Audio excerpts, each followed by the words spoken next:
morning, and it seems then that even in the moderation and the discussion, it began to set the stage for that which is coming up immediately following. So it just seems to dovetail right together. Brother Tenney ministering on Occupy Till He Come, and then our next speaker will be dealing with world finance in prophecy. And the questions in the discussion period just seem to blend the two together.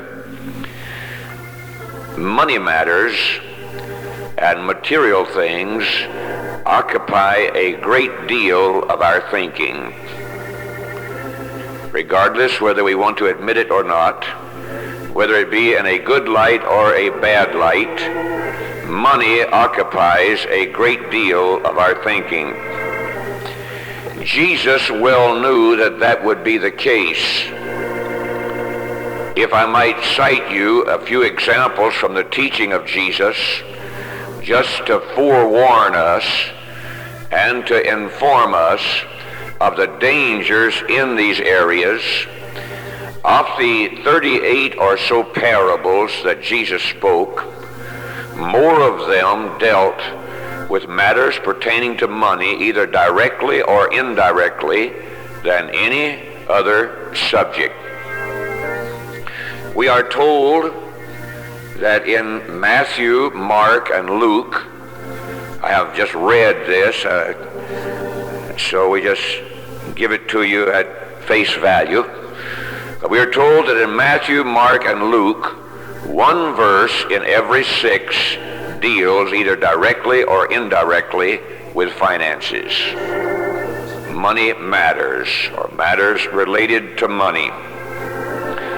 Among the parables that Jesus spoke, dealing directly or indirectly with money, are some things that Brother Tenney has already mentioned today.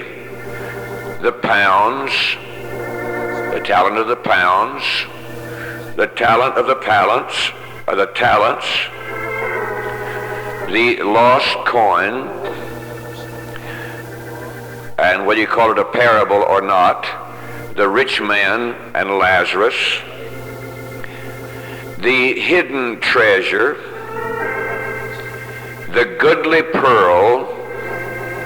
The man sold all that he had, bought the field. The householder, the laborers in the vineyard, and they worked for various wage scales that day. The prodigal son, who thought of the present time and not the future, and having his pleasure with his money now and not later on. The rich fool who said, I will tear down my barns and build greater barns, and there I will bestow my goods. I think what Brother Tenney was closing out with fits very beautifully with that. At this time comes from Memphis, Tennessee, who is a layman and also a certified public accountant, will be speaking to us on this subject. This is Brother William Curlee. God bless him as he comes to you at this time. Brother Curlee. Amen. Brother Curlee, be at home. You may be seated.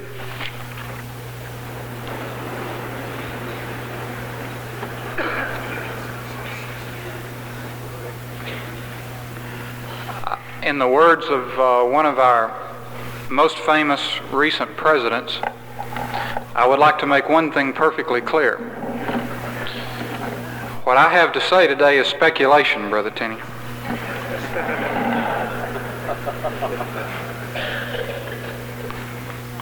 I am an accountant, and you know the definition of an accountant is someone who tells you a great deal that is entirely factual but absolutely worthless. So if you'll keep that in mind,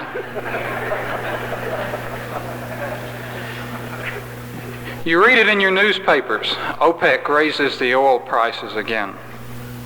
And you hear it on the radio perhaps. Inflation continues at a double-digit rate. Our Americans are held hostage in Iran, and suddenly the President of the United States freezes all Iranian deposits in U.S. banks.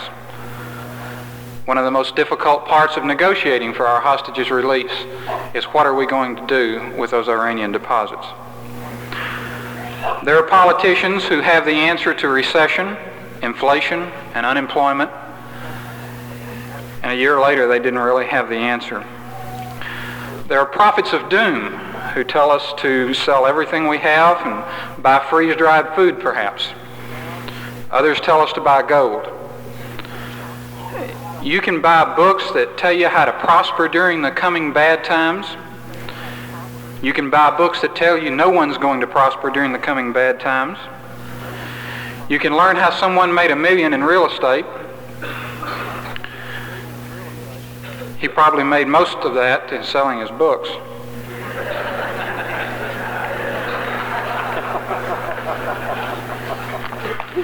In fact, just as an aside, I have a page from the March 13th edition of the Wall Street Journal, which is a full-page advertisement. It is extremely rare that you see a full-page advertisement in the Wall Street Journal. And the heading says, Economic Dunkirk, 1981-1982. It is coming. Are you prepared?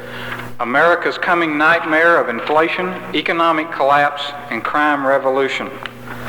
It's interesting that at the closing of the discussion, the writer says, what good is your money when your God, your country, your home, and your freedom are gone? So, send $10 by check, MasterCard, or Visa.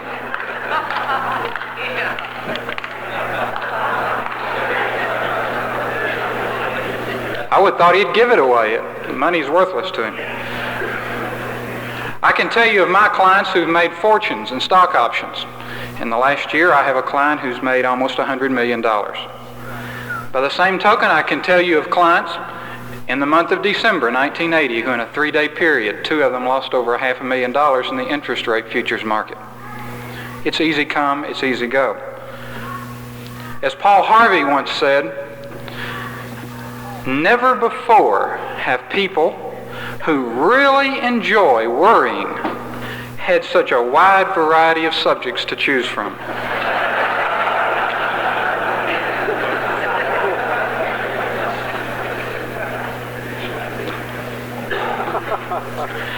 Now, my subject that I was assigned today is world finance and prophecy. And I'm not going to pretend to let you believe that I'm an expert in world finance. I have studied economics. I have a number of clients who are involved in the international market. But the complexity of our world financial system today is mind-boggling. Another article in the Wall Street Journal just last week, a headline article on page 1, involved a discussion of the problems that Saudi Arabia is having. I didn't realize they were having problems. Their greatest problem is finding a depository source for the $2 billion weekly of excess cash generated by that country. World finance and prophecy. I can handle what is best known about this topic very quickly. In the third chapter of the book of Revelation, the 17th verse, the Bible tells us that the church in the last day, the Laodicean church, is very rich. That's a known, that's a fact. That is not speculation. In Revelation 13, verses 16 and 17, we read about a beast, the man of sin, if you will, who causes all to receive a mark. Now, I'm not going to debate today who all is, whether that's everyone in the world or whether that's the ones who are under his immediate dominion. I'll leave that for wiser minds to debate. But he causes everybody to receive a mark or a number that represents his name, and no one can buy or sell unless they have received that mark. In Daniel chapter 11, verse 36, we read that this same man prospers till the indignation be accomplished. In Daniel the 11th chapter in the 43rd verse, it says that he shall have power over the treasures of gold and silver. At least somebody in the last day is going to be wealthy. In the 18th chapter of the book of Revelation, we read about the society in which the beast is a part. Babylon, it is referred to, goes bankrupt. It doesn't use the word bankruptcy, but that's clearly what is implied. Also see Revelations 18 and 3, 11 through 13, and 17 through 19. These all describe the situation at the time of world bankruptcy in which the merchants of the world mourn for Babylon. Mourn because the financial structure has been destroyed. Now I'm going to speculate again. I'm going to speculate that the cause of that destruction is probably because of the great amounts that this man spends on his armies. Now that's just about all that I can tell you about world finance and prophecy. You might find other references in the scriptures that would give you an indication of something to come to pass. But basically, we can summarize by saying that in the end time, whether it's now or whether it's later, there's going to be great prosperity. The church is going to participate in that prosperity. A world leader is going to arise who is going to be very prosperous, and he is going to lead those that follow him to financial ruin. So without debating the issues of whether everyone in the world is going to receive a mark that's going to participate in this financial ruin, or whether the mark itself is some type of identifiable imprint that's going to be in an individual's forehead or hand, I want to address two questions during the remainder of my time this morning. The first question is, why and how could, not would, but could, such a system controlling the financial structure of this world evolve? And secondly, how close are we to such a system being a possibility today? I would suggest to you that this system becomes mandatory after 3.5 years of the tribulation period. Again, you may consider that interpretation, and you can apply your own interpretation. But it's my reading that the beast, the world leader, comes to power at the beginning or at the middle of the tribulation period, and it is he who makes the system mandatory. Now that's important, because in establishing where we are today, and keep this in mind as I say a number of things later, if we assume that the tribulation has not yet begun, and if we could also make the assumption that it will begin tomorrow, then we are 3.5 years away from the implementation of such a system of controls of world financial matters. Now I'd like to digress. I'd like to paint a picture for you of our environment today. Let's take a typical shopper. Could be a housewife. Could be any one of you. You go to the store, whatever store it is, a grocery store, Kmart, Target, Goldsmiths in Memphis, whatever store you select, and you choose the merchandise that you want.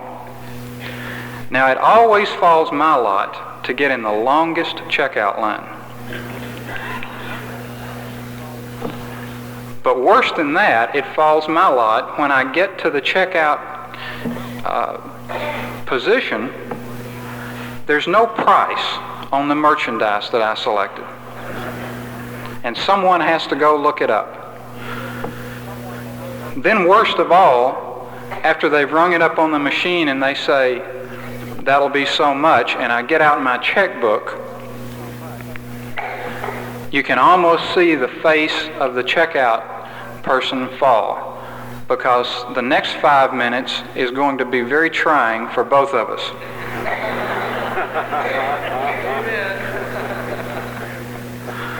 The Lord forbid that I ever lose my driver's license. The merchant's extremely reluctant to take the check. And why? because experience tells him he's going to have a lot of losses. We're almost reluctant to take cash. We don't know where the cash came from anymore. I've got an alternative. I can pay by a credit card.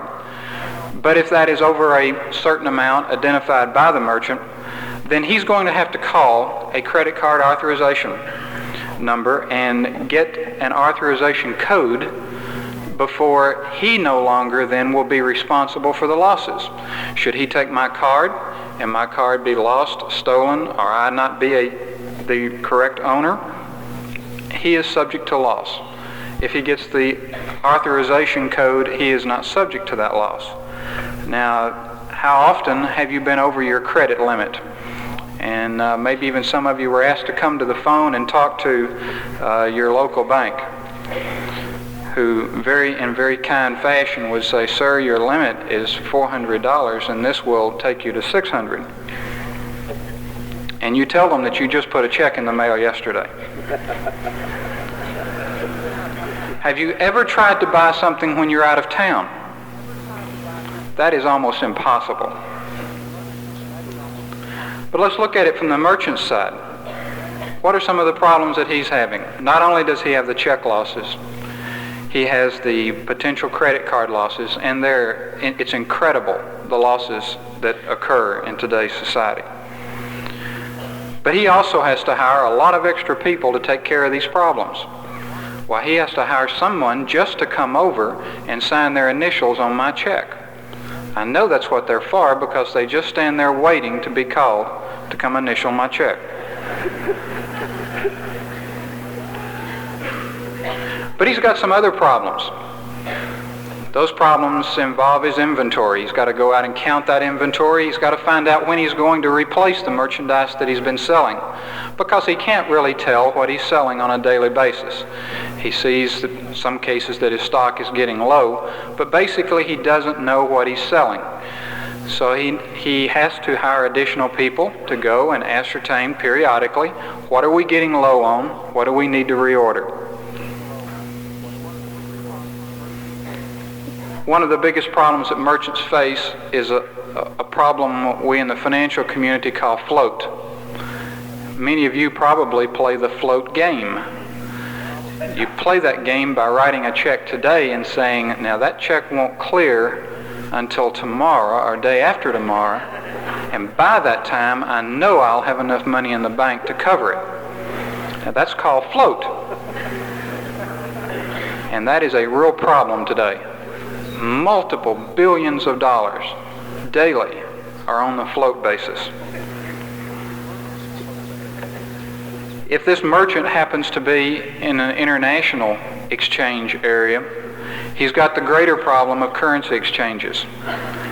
You happen to have dollars, and what he happens to need is British pounds. So he's got to take the risk that between the time he accepts your dollars, if he will, until he can convert it to pounds, he may have a loss. On a small merchant scale, that's probably not that significant. On our major business scale, it's tremendously significant. One of my firm's clients is Texaco. As you all know, Texaco is heavily involved in international oil. In 1979, Texaco lost over $30 million in foreign exchange transactions. That's merely that by the time they could exchange one currency for dollars, the value of the dollar had increased in value. They were not able to buy as many dollars. What about the banking community? The kindest thing I can say about the banking community today, particularly in this country, is that it's surviving, but barely. Now that isn't to say that banks are going to fail. Don't go away saying we're going to have another 1931, 32, 33. I don't believe we will. But what we're seeing today is pressures in the banking community that they've never had to face before. We are the cause of those problems, because we're not satisfied with 5.25% interest when inflation is running at 12, 13, 14, and 15%. So we want to find a place where we can get a better return on our investment. And that is generally not with the banks. So we place our money in money market certificates, sometimes marketed by the banks, which generally pay the 6-month Treasury bill rate. And those float weekly. We may not even choose to put our money with a bank at all, but we may choose to go with one of the big brokerage firms in the country. Merrill Lynch has a fund they call the Ready Asset Trust. Dean Witter Reynolds calls theirs an Intercapital Liquid Asset Fund. Most all of the major brokerage firms have one.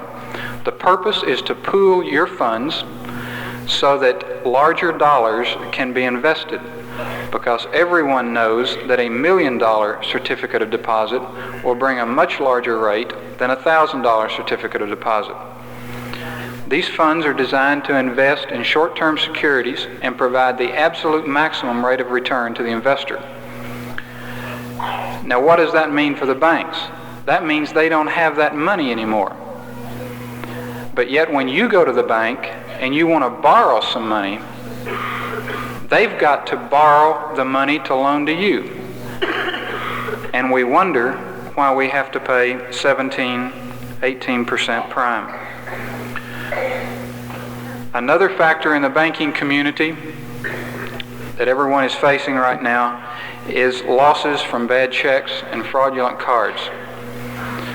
In the St. Louis Federal Reserve District alone, of which Memphis is a part, there was over $1 billion of losses in the banking community in the years 1978 and 1979.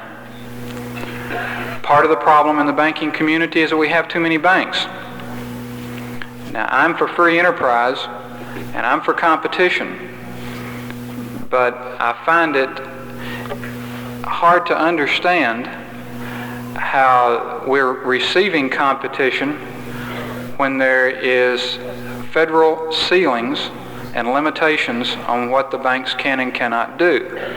So if we're going to have the governmental restrictions, we have to ask the question, is it necessary to have so many banks? In the United States today, we have 25,000 banks in the United States. Most of us who work actively in the banking community, as I do almost on a daily basis, believe that in 5 years, that 25,000 banks will be reduced to less than 5,000. It will occur because of mergers. It'll occur because of acquisitions. We're already beginning to see that. Most banks now have bank holding company acts.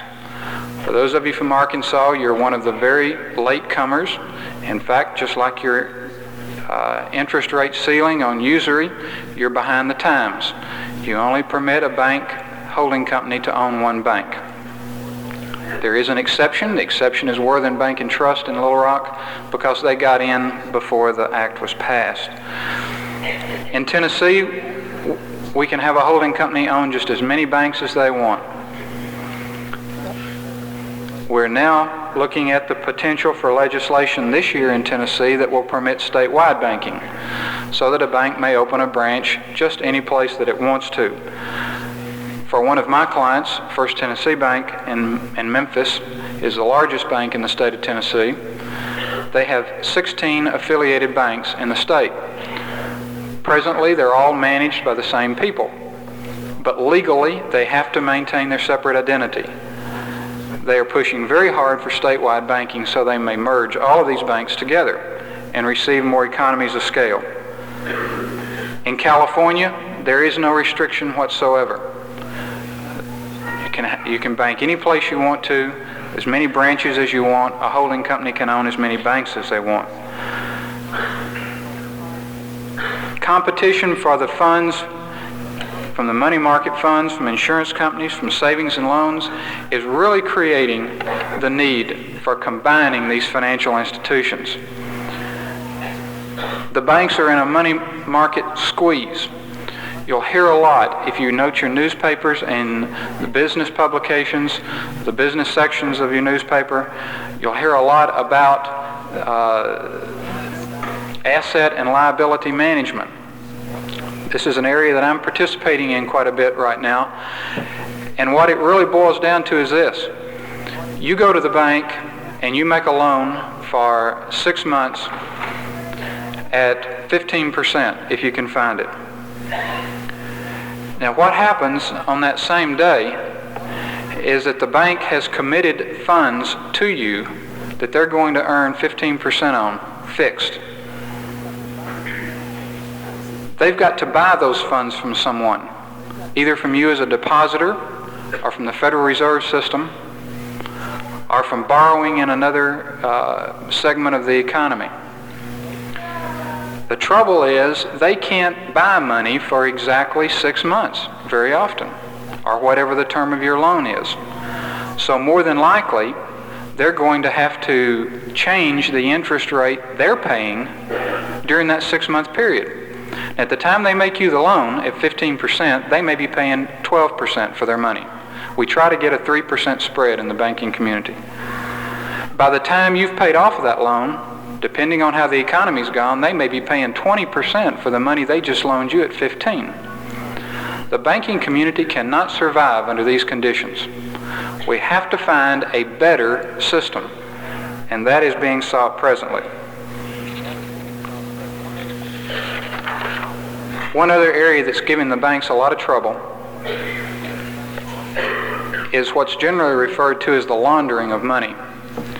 On February the 22nd, 1981, the CBS television news program 60 Minutes did a review of drug trafficking in the South Florida area. And part of what they learned was that over $7.5 billion annually in cash flows into Miami banks. Now, your first reaction would probably be, well, isn't this exactly what the bankers want? No, it isn't. Because those large deposits, they've got to pay interest on those deposits. But they have to set 15% of it aside as Federal Reserve requirements. So automatically 15% they cannot earn anything on. Secondly, those are demand deposits. That means that whoever deposited it can come and get it on demand whenever they want it. Now, with those kind of conditions, how can they take $7.5 billion and invest it for a long-term basis to earn a rate of return to them so they can pay the depositor interest? It is almost impossible. The banks in the Miami area are almost refusing to accept cash deposits today. That problem is going to become more acute as time goes on. Now, where are we going? That's where we are right now. We've looked at our shopper, we've looked at the merchant, we've looked at the bank. Where are we going? Let's look at the shopper of tomorrow. Now I want to speculate. The shopper of tomorrow will go into a store, select his merchandise. There will be no price on that merchandise. All of you, I'm sure, have seen the little bars, the little black bars, slashed parallel bars on almost everything that's prepackaged today. All of those are strategic information for the merchant, so he can tell what that merchandise is, how long he's had it, what it cost him, what the sales price is. So when our shopper of tomorrow selects that merchandise, he'll go to a checkout counter where a point of sale terminal with an electronic eye will read the bars on this prepackaged merchandise. Sears already has that system today.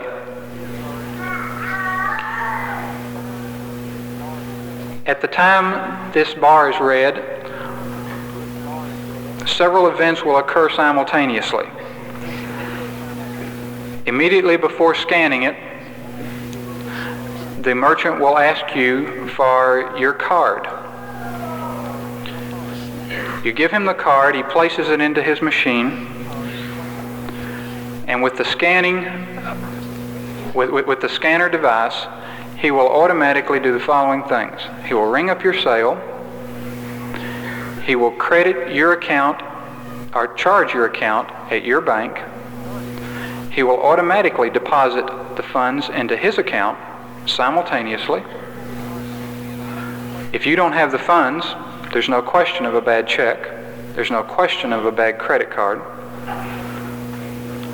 At the same time, he will receive at the end of the day a summary of every piece of merchandise he sold, identifying what it cost him, what he sold it for, what his profit is for the day, what he's getting low on, and what he needs to reorder. Those systems are available on the market today. Now our shopper leaves that merchant and he goes home, turns on his TV, picks up the small handheld computer that looks like a pocket calculator, which is connected directly to his bank service, and he can do the following things. First of all, he inquires, how much do I have left after my shopping spree in the bank?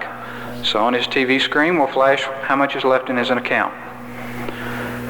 Now he says, I've got more in my checking account than I wanted to have. I'm not earning any interest on that. I'd like to transfer X dollars over to my savings account.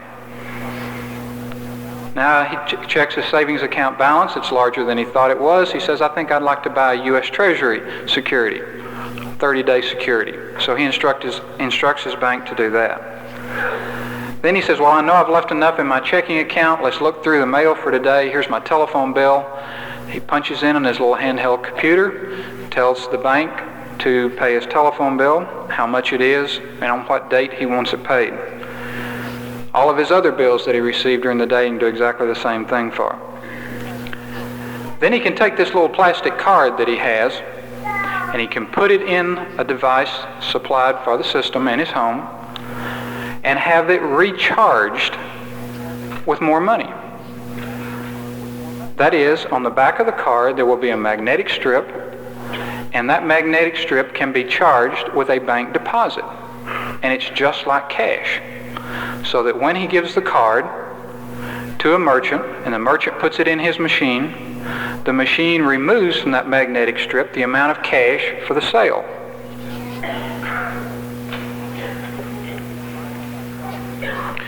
Finally, our shopper at home will change his channels a little bit, and he'll do some home shopping. He'll merely select which store he wants to select goods from, or what catalog he wants to select from, and he'll place his order. Now when he leaves his home, he'll stick the little pocket calculator in his suitcase, and he'll come to the Camelot in Little Rock for a convention such as this, and he'll connect it to the TV set in his room. And he can continue his transactions on a daily basis. He can even get his card recharged, and that card will be good any place in the country, at any merchant.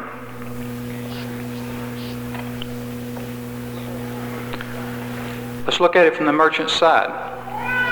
No bad checks, no check authorizations, no credit card losses. The point of sale terminal has automatically maintained his inventory balances,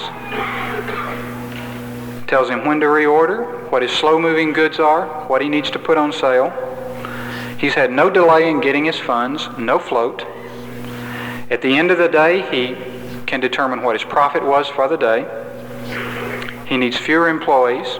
He pays no credit card fees to MasterCharge or Visa. And best of all, he doesn't have to exchange currency rates because there's a single free world currency.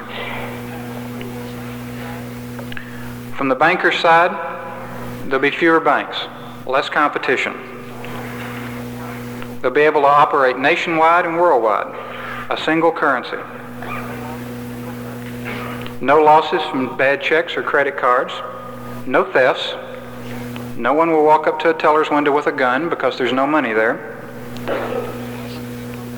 Customers will be somewhat bound to that bank because they have such an investment in equipment.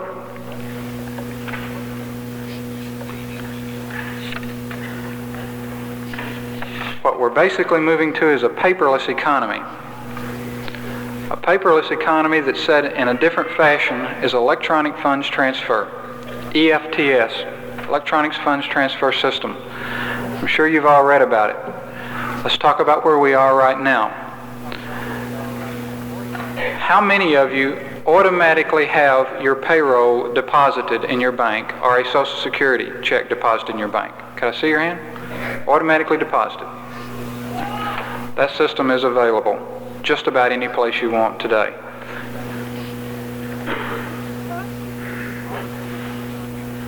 Automated terminal machines, ATMs.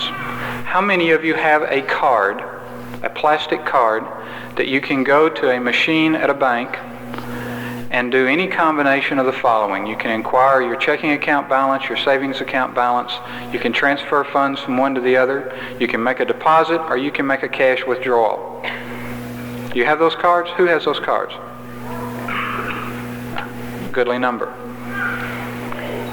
Right now they're marketed by the banks individually. First Tennessee Bank in Memphis, they call theirs First Place.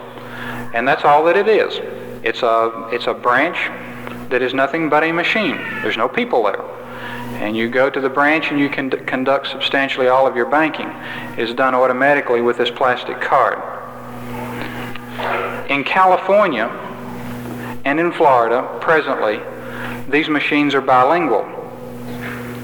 We foresee the day when you will be able to select whatever language you want the machine to communicate.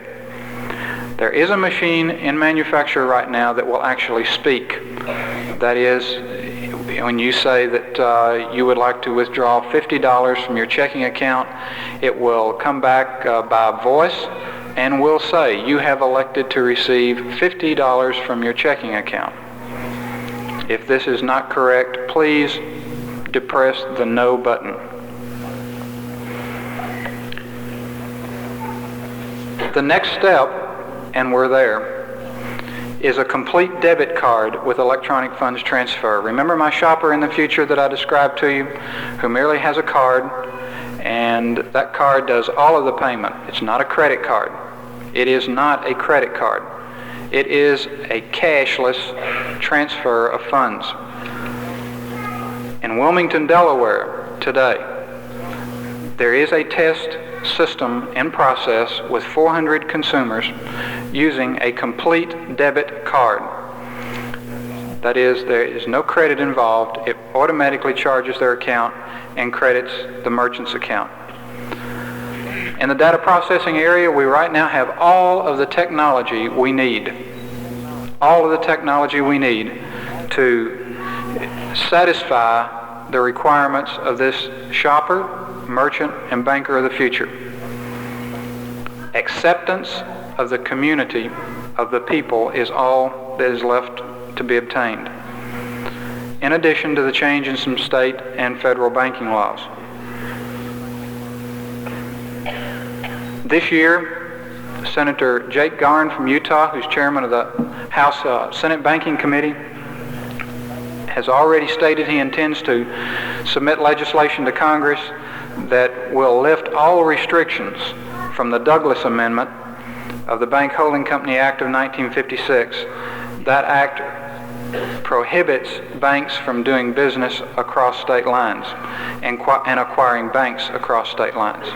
He will remove that restriction. The second proposal he is going to introduce, and it has the support of the American Bankers Association, is to relax the McFadden Act of 1927. That act prohibited interstate branching of banks. And the specific proposal that he will introduce will permit any type of electronic funds transfer systems to be used nationwide. Our shopper of the future had his home video equipment with his little pocket computer. In the home banking area right now, Radio Shack is producing its TRS-80 computer. It sells for $650, and it can be linked to the home TV and do exactly the steps that I described to you. On February 19, 1981, Time Incorporated, the publishers of Time magazine, said in the Wall Street Journal that it will begin testing a national service for home use called teletext. The system will transmit letters, numbers, and characters by satellite to home television receivers for those who have the right equipment. The American Banking Association's Banking Journal reported in its November 1980 issue, in an article entitled "The Future is Here," and it's on TV, that Bank One Corp in Columbus, Ohio, has successfully tested home banking with 100 volunteer families. A customer using a handheld terminal, similar to a pocket calculator, can call the bank on the telephone and, using their TV screen, can make balance inquiries, review current and last month's bank statements, do bank reconciliations, obtain loan balances, renew loans, obtain current interest rates, pay off loans, pay all bills to local merchants, check out books from the local library, and obtain articles from a video encyclopedia. A similar program was tested in San Diego, California in January 1981 at Security Pacific and United California banks. Chemical Bank and Citibank in New York are planning tests in 1981.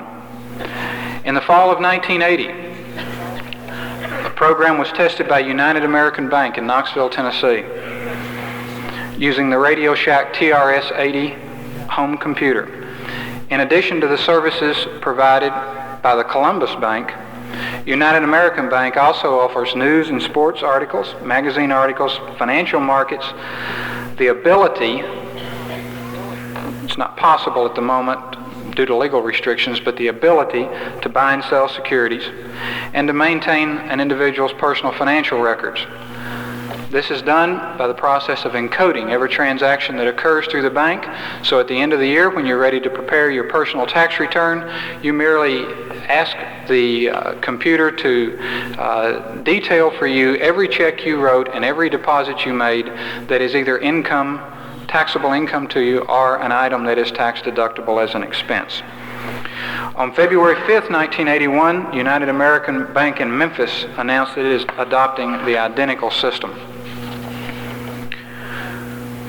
That's what's happening in the United States. We have all of the technology we need to provide for complete electronic funds transfer systems, an absolute cashless, checkless, paperless society.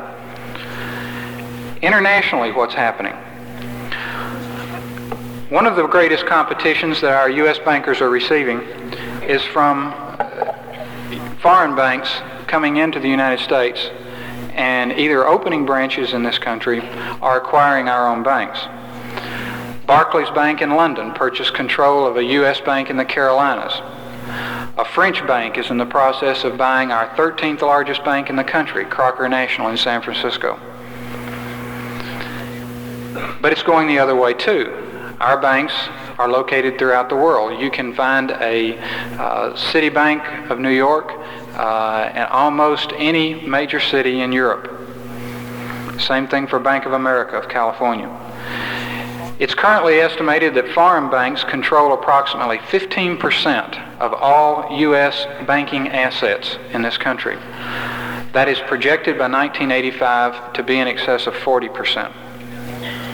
Marc Vanneau, the general manager of Société Générale in Paris, France, has noted in an article I read recently that after several decades of hesitation, European banks have since 1970 affirmed their physical presence everywhere abroad, particularly in the United States. We recently saw the adoption of a common currency link for all European common market countries. There was an article in the Wall Street Journal on March the 16th, 1981. The headline read, "European monetary system has survived 2 years." Just 2 or 3 sentences from that article. The European monetary system, 2 years old this past Friday, is defying its critics by surviving. The EMS, as it's referred to, is the common markets mechanism for linking the currencies of West Germany, France, Italy, Ireland, Denmark, Belgium, Luxembourg, and the Netherlands in a joint float against the US dollar and other major funds. Of the 2 remaining common market members, Britain opted to keep its pound out of the EMS, and Greece, which joined the common market on January 1, hasn't linked its drachma to the system, even though it has signed the basic EMS agreements and will do so in 1981. A European central bank with powers to decide on the use of all deposited reserves will materialize in 1981.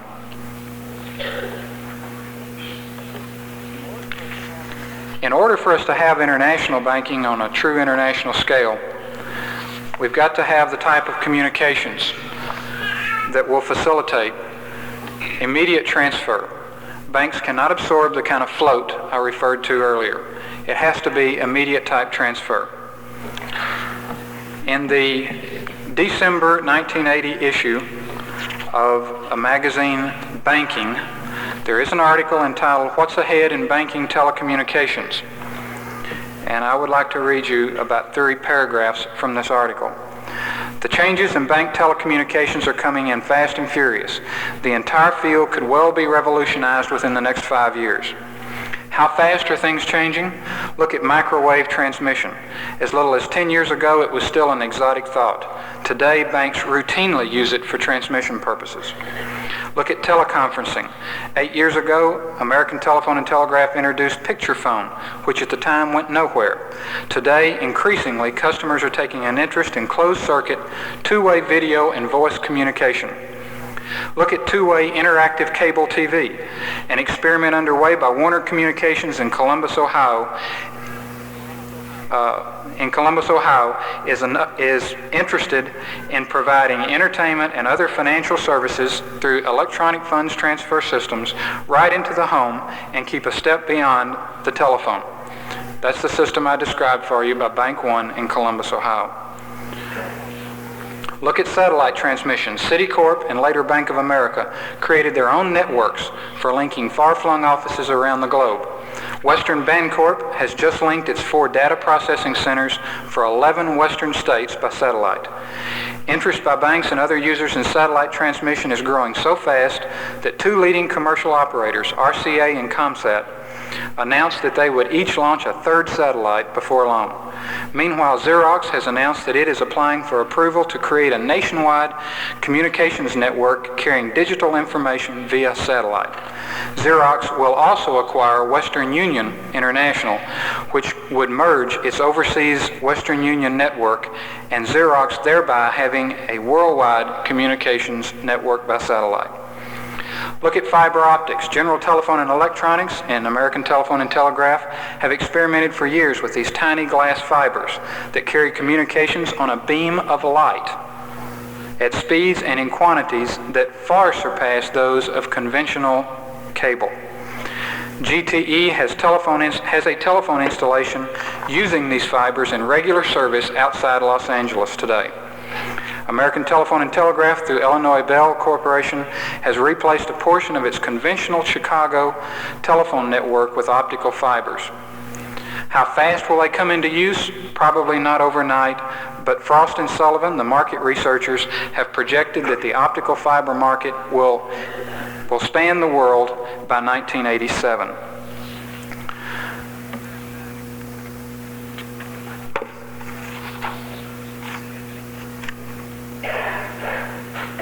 Another new system, a specific issue that could come into play sooner, is AT&T's proposed Advanced Communication System, a multifaceted service. This system is essentially Ma Bell's answer to private digital data networks. As part of this service, Bell has offered a communication system that will enable different makes and models of computers to talk to one another directly via a translation system. Virtually every piece of technology needed for one worldwide financial system is in place today. The last thing that I would like to tell you about is specifically what's happening in the common market in connection with electronic funds transfer.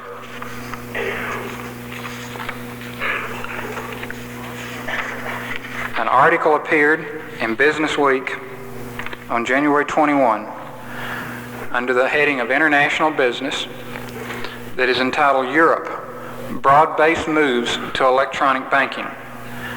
A summary of this article brings out 3 specific points.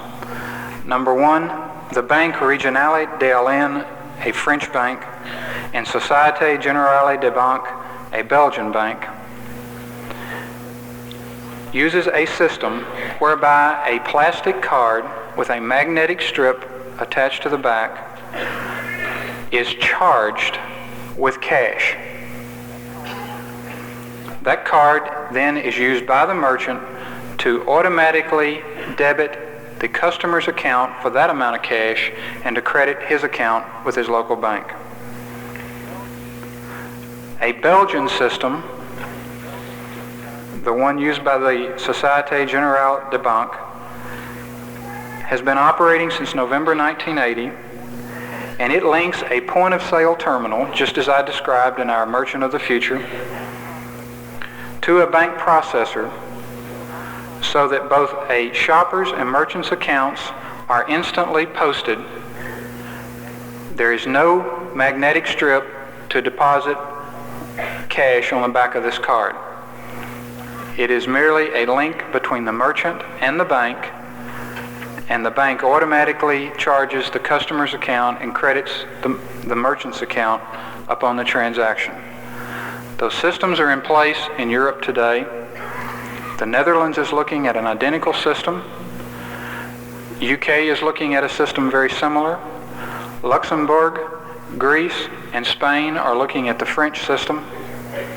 The common market will have a complete electronic funds transfer system throughout Europe by 1982. By 1983, we will have a complete system available in the United States. And by 1985, it will be completely possible for both the common market and the United States, perhaps including Japan, virtually all of the free world, to be linked by a common electronic funds transfer system using a common currency. Now, this is not speculation. These are facts. I don't know what the timing is. It's merely what I read. What I have given you today is almost nothing original of myself. I've merely summarized for you what's going on. My purpose is not to tell you that doom is impending. My purpose is to tell you that we have problems in the world financially. It appears we have a method to solve substantially all of those financial problems. It is not something that society will reject. It is something we will all ask for. Because the next time you stand in one of those long lines waiting to check out, try to write a check that isn't wanted by the merchant, and go through all of the hassle of shopping, you'll silently ask yourself, whether you're willing to admit it or not, there's got to be a better way to do it. And there is. It is something that we as society will accept with open arms. I do not mean to imply by any stretch of the imagination that these plastic cards are the mark of the beast. I don't know what it is.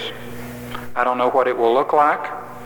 I don't know whether it will be something you can physically hold or whether it will be something that will be attached to your skin.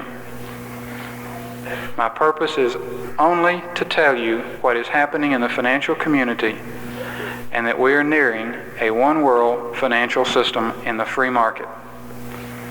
You've been very attentive. I thank you. Very good.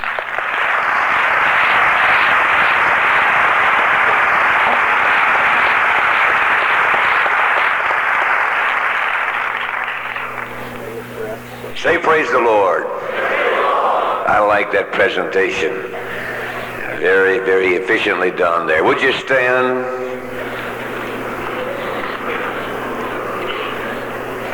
So many sobering thoughts given to us here cause us to think very seriously, showing us where we are and where we could very well go. I'm sure that these things will alert us to much that is happening around us and much that is likely to come our way. We have all heard sketches here and there of portions of what we have heard here today. And we have heard outlandish statements made in regards to some of these things, and then we have heard them played down. Today we have just had a factual presentation. It's simply a factual presentation of what is taking place with a potential for the immediate future. 35 years ago, we used to drive down the highway and see some signs that were rather amusing. You folk that are past middle age will remember some of them. They were called Burma shave signs. I don't know what happened to them. I guess the electric razor put them out of business. But it kind of broke the monotony of driving. You drive along through different areas of the country, and those cute little sayings by Burma Shave. And you got to kind of looking forward to it. And after a while, after traveling for some time, once you saw the first word, you knew the rest. You know what the remainder of those signs would say in that grouping. It was amusing. We liked it. A little bit of fun. But things are changing. And now, not on the highway, but everywhere about us, we're seeing signs of the times. And where those were amusing and caused us to smile and be a little bit more alert in our driving, the signs that we're seeing now are causing us to think very soberly, down to earth. Fact is, sometimes it wipes the smile off of your face, makes you think very seriously. This is not play. This is not entertainment. It's getting down to very serious business now. And it could be we are approaching a time, and right in the beginning stages of an era that we were told about 2,000 years ago. Jesus told us that you can discern the face of the sky, but you can't discern the signs of the times. You can look out there and tell whether it's going to rain or whether the sun will shine. But we need to know what time it is. We don't just need to understand the weather, but we need to understand the day in which we live. We love the prophecy and the prophetic utterances, and we are for it.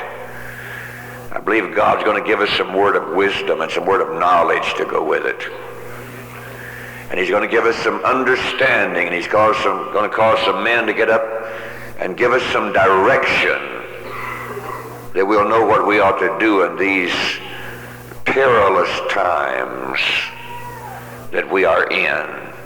For they are perilous times. We've seen the signs, and now much of it is here. But we thank God that he has not left us alone. I thank God for our leadership.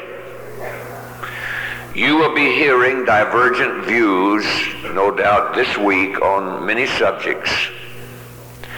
You might even hear divergent views on some of the things that you've heard here today, and some of the things that you'll hear, you heard last night.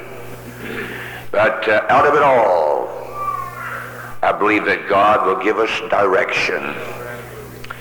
One thing I appreciate about our great United Pentecostal Church and about our wonderful superintendent, Brother Urshan, they're not afraid to let these subjects have an airing.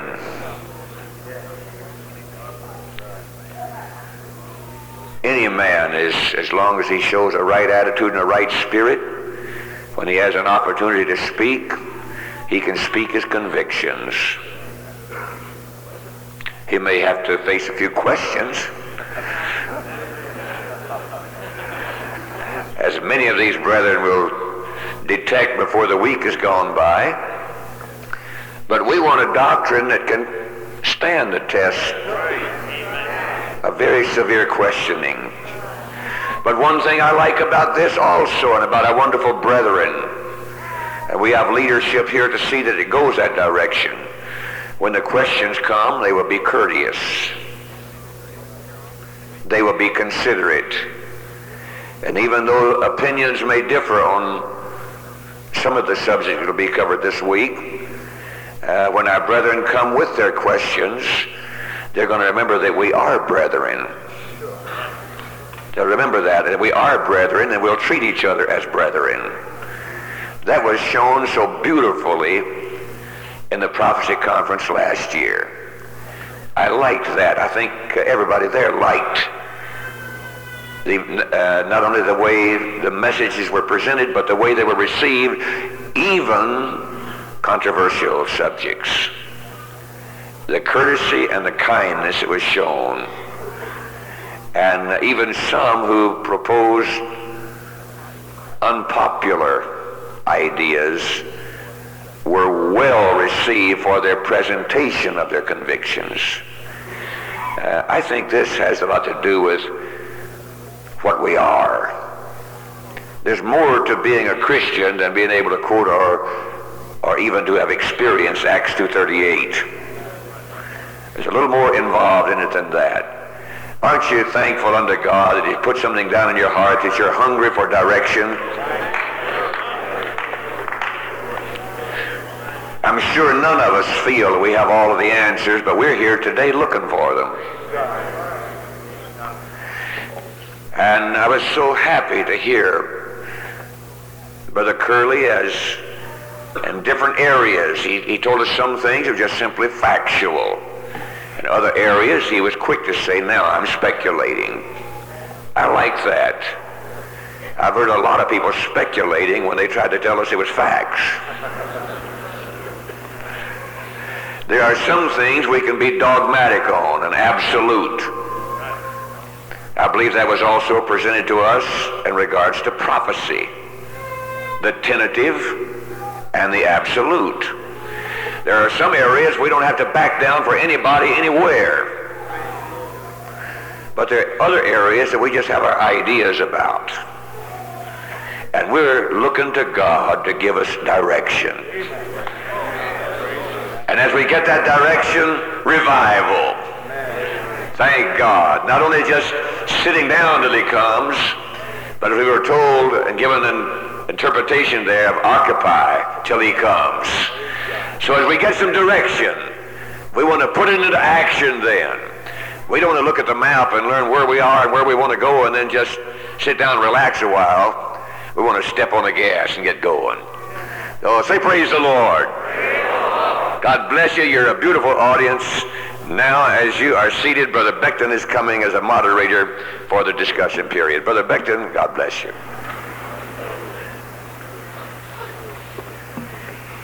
Having known Brother Curlee practically all of his life, and that he has a great Pentecostal heritage.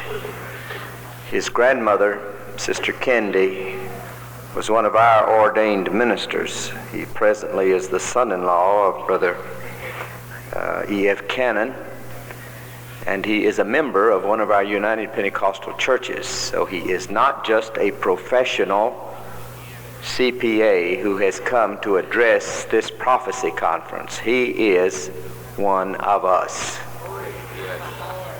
And he is just as much interested in the outcome of this church as we are.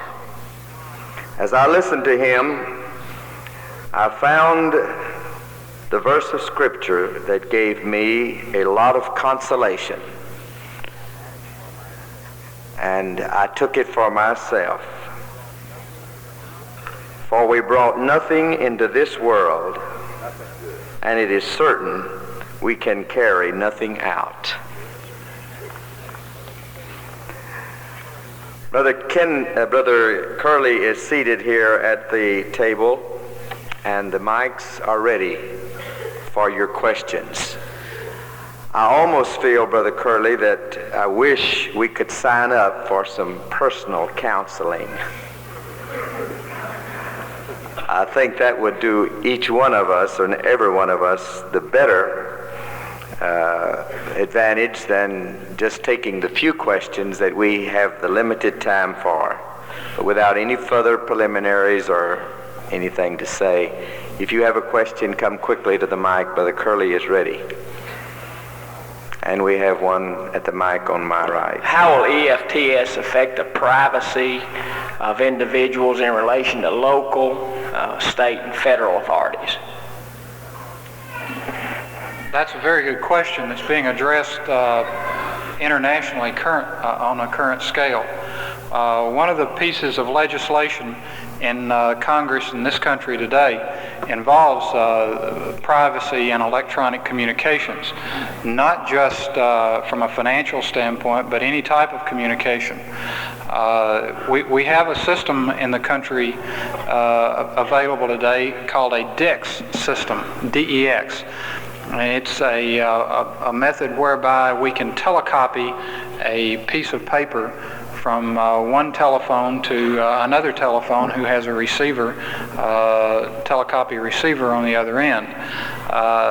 It is this type of transaction that's caused a great deal of concern on privacy, and part of the legislation that does involve electronic funds transfer in this country is designed to require a jumbling of any electronic message sent so that it cannot be received and interpreted by anyone other than the intended recipient, who will have an unscrambler on the other end. But there is legislation to protect the privacy, at least in this country. I do not know about Europe. I would suppose that the same legislation, or at least it's being discussed in the common market, I'm sure. I have a question on my left. Thank you. It seems to me evident that this system is really going to play a part in the end time. And my question is this, and I'd like to say something about it, is how far should the church go before we reject it? I feel like that the system itself is sound, and it's a good business system. My understanding is that it will not be until the Antichrist comes and connects it religiously and causes it to go that direction that the system becomes bad. And just how far should we go? I know they're starting out with a card, and then later on they're talking about the mark in the forehead and in the hand. And I understand that in Italy they're already using the mark in the forehead and the hand, engraving. Even children that are born are giving the mark in their body. How far in America should the church go until we say that the system is not right for the church? I'll give my opinion, and then I'll let Brother Beckton address that, if that's all right.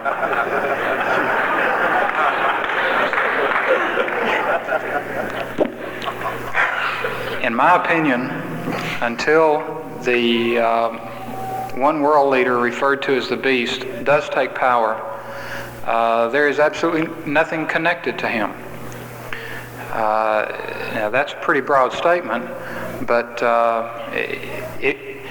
most of you have probably never been to an amusement park, but in the event you should ever backslide and go to Six Flags,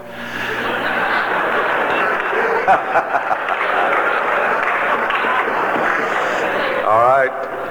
and if you decide to leave and want to return during the day, you'll receive a little incandescent mark imprinted on the back of your hand. Now, Brother Beckton, you handle this if I'm wrong. That ain't the mark of the beast. Neither are any of these plastic cards we're using. I just cannot see my reading and interpretation that anything we accept or we do prior to the time he takes the power in the middle of the tribulation is connected with him. I don't think I could add anything to that.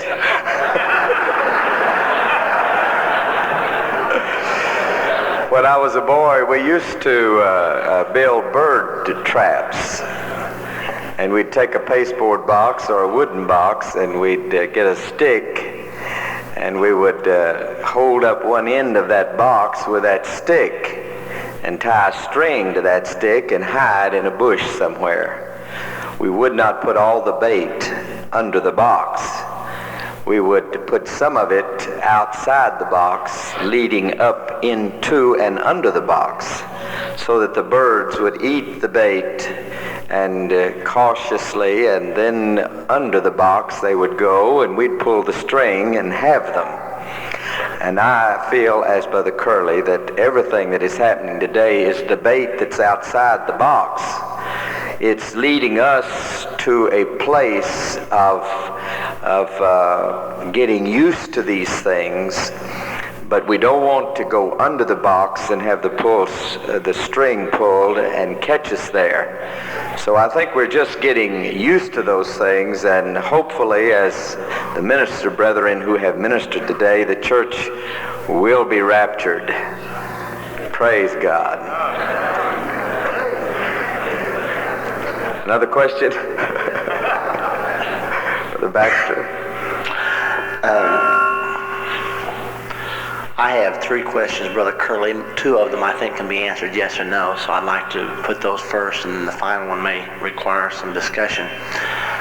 First of all, the EMS in the European Common Market, do they actually have a currency, or is all of that financial transaction done electronically? I don't know whether they I hope this is not one of the yes or no questions, because I can't answer that yes or no. Okay. You recognize that in this country we have a currency that you never see, and that is a currency that is an exchange between financial institutions through the Federal Reserve System. Now, presently, the EMS, the European Monetary System, is exactly that. It's a method of exchanging among the financial institutions of the various countries. Right now, its sole purpose is to protect the European currency against wide fluctuations in the U.S. dollar. But the only reason that I bring it up in the discussion is that it is a system of currency that links more than one nation right now, and to our knowledge is the first time that has been done. But they do not have dollar bills or quarters, comparable things. Each nation continues to use for purchasing power its own currency. Okay, the second question was, is it true that the laws that you pointed out that are being repealed, or there is effort to repeal those laws to allow the enlargement of banking, to allow banks to have branches all over the state? Is it not true that those laws were originally put in our particular laws of our states to safeguard against financial tyranny, and that the repealing of those could portend very bad things? Well, that could have been one of the motivations. I think the 2 acts that I referred to, one in 1927, the McFadden Act, and the Douglas Act in 1956, both of those acts were for competition purposes primarily. There's a long history behind this.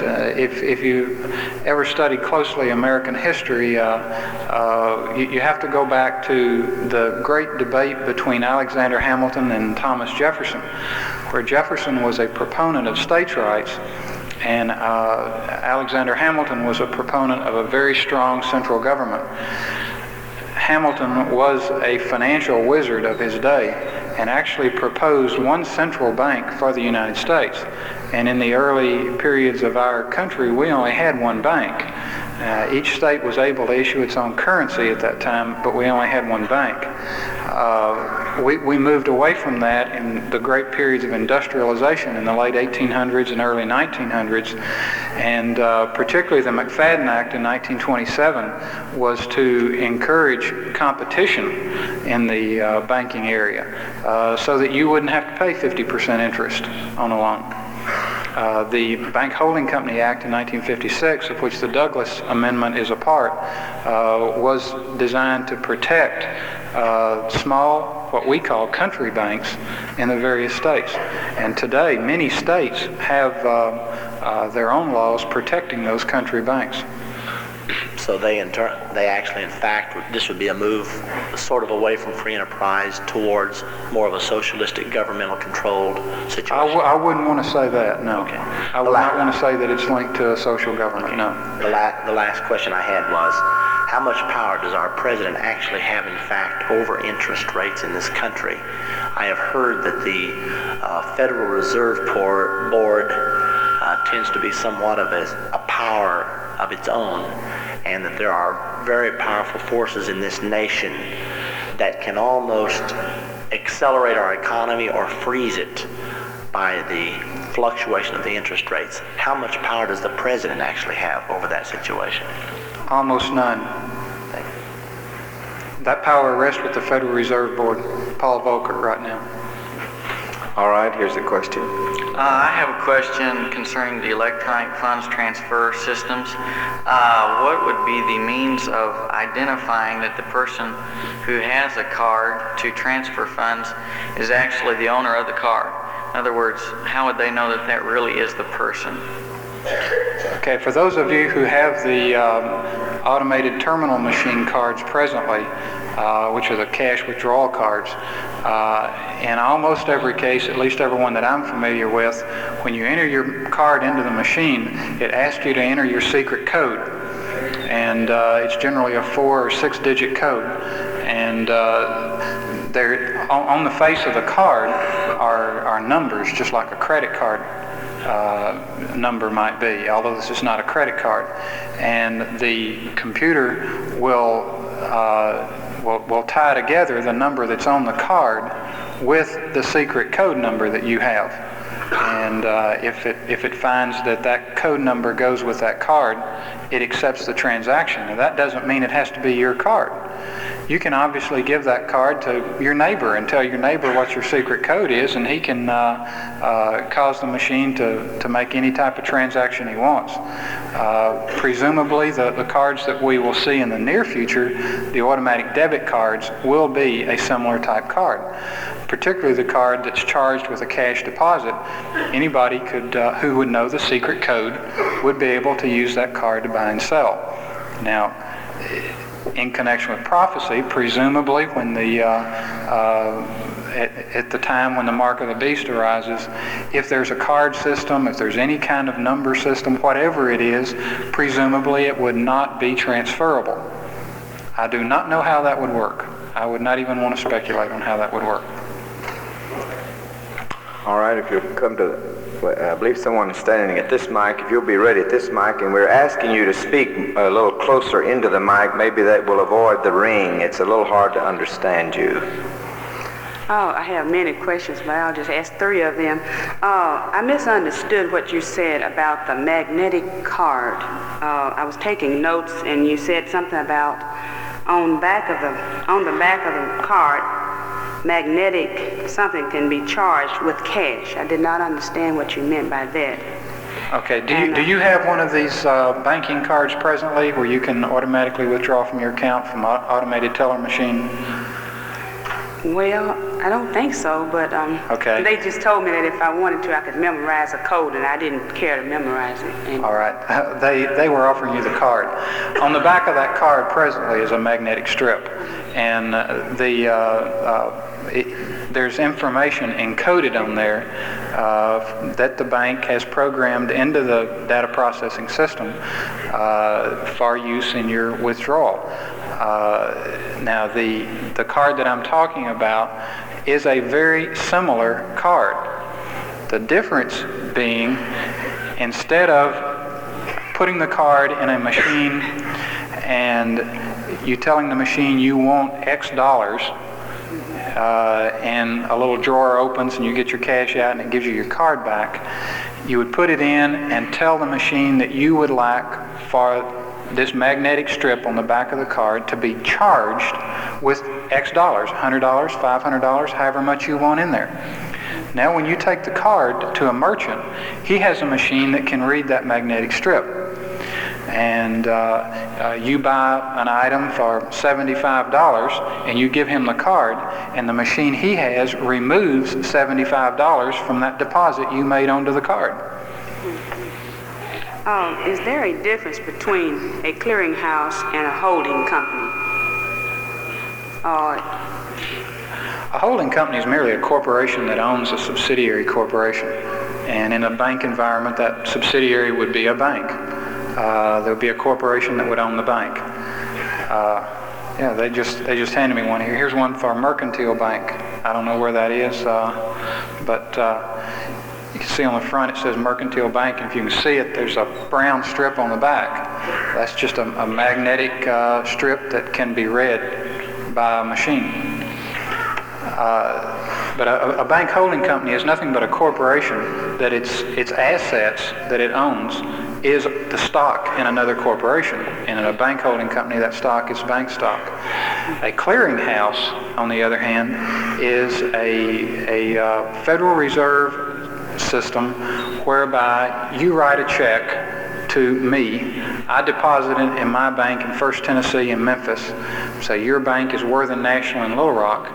Now, in order for my bank, First Tennessee, to get its funds, they've got to send it through a clearinghouse where the clearinghouse will make the withdrawal from Worthing and transfer the funds to First Tennessee. My last question, I was going to ask, what influence does the Federal Reserve Bank or the system have over the EFTS or over the whole, thing that you have discussed? Well, you're talking about two different things now. The Federal Reserve System and the Federal Reserve Bank are two entirely different things. I suppose I mean the bank, the Federal Reserve Bank of St. Louis, or the Federal Reserve banks are bankers' banks. You and I cannot bank there. The bankers place deposits there and earn interest, and they can also borrow money when they need it. They do this on an overnight basis. That's a Federal Reserve Bank. Now, the Federal Reserve System is a legal system which controls the financial community, including banks, savings and loans, credit unions, etc. As seen right now, neither the Federal Reserve Bank nor the Federal Reserve System would have any influence or control over an electronic funds transfer system. They really have no interest in it. It's a consumer-oriented system, and their interest is in relationships between the banks themselves. All right, on my left. Some of the questions has already been answered, brother. But I'd like to say this, Brother Curlee. I thank the Lord for you.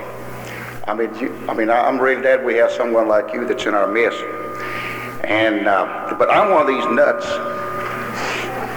that I believe that the church is going through the persecution. And I'm here. I came for the purpose of trying to prove that I'm wrong. Really, I'm very serious. I'm trying. I want to know where I'm wrong. About 14 years ago, I know the Lord gave me a revelation. When you know the Lord gave you something, no one can take it away from you. And I'm here trying to disprove it.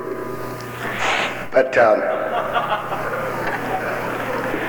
what I want to know, connected with this, I appreciate the way you read the book of Revelation when you said the number and the mark and the name.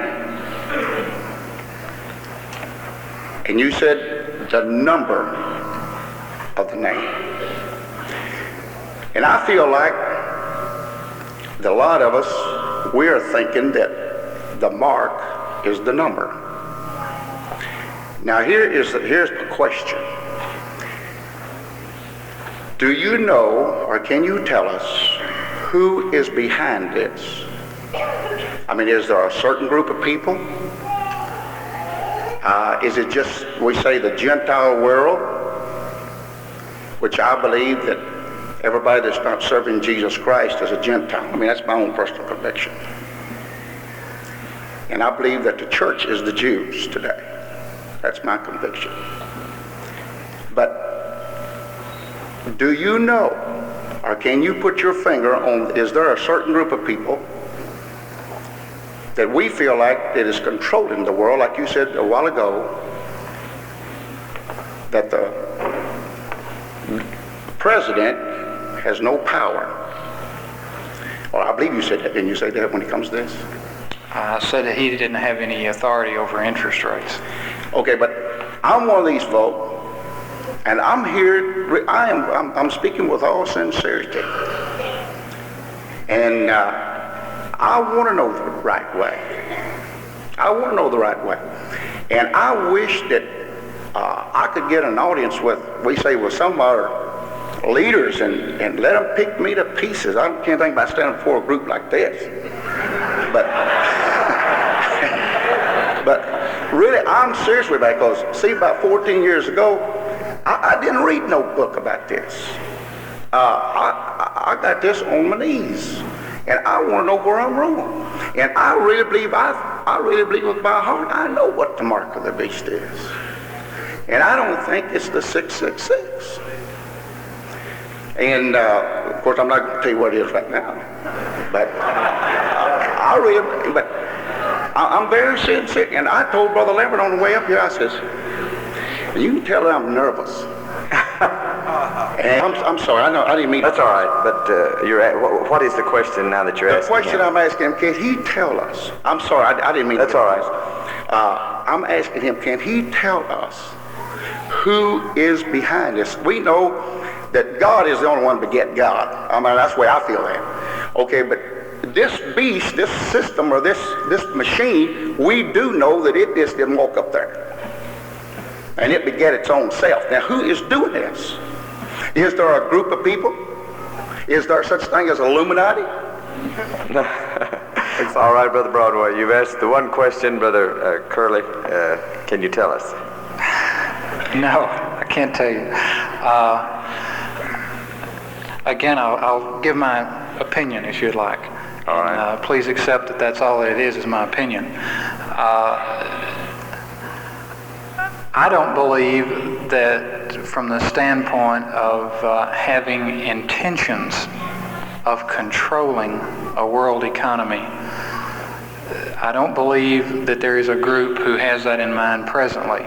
Now, you obviously always have plotters, but I don't believe that in the financial community there's such a group, at least in the forefront today. There undoubtedly is some backroom talk. I'm sure Hitler had that for many years before he came to power. I think the system that is evolving is doing just that. It is evolving and will be taken advantage of by an individual for the purpose of control. The reason it's coming about is probably twofold. One is a desire on the part of some people to sell goods, and so they're constantly inventing something new that's a better mousetrap, if you will. And for virtually everything that's available for sale, there's a buyer. And the other thing is the pressures in the financial community to become more profitable. And they're finding that the technology that is available is a means to better profitability.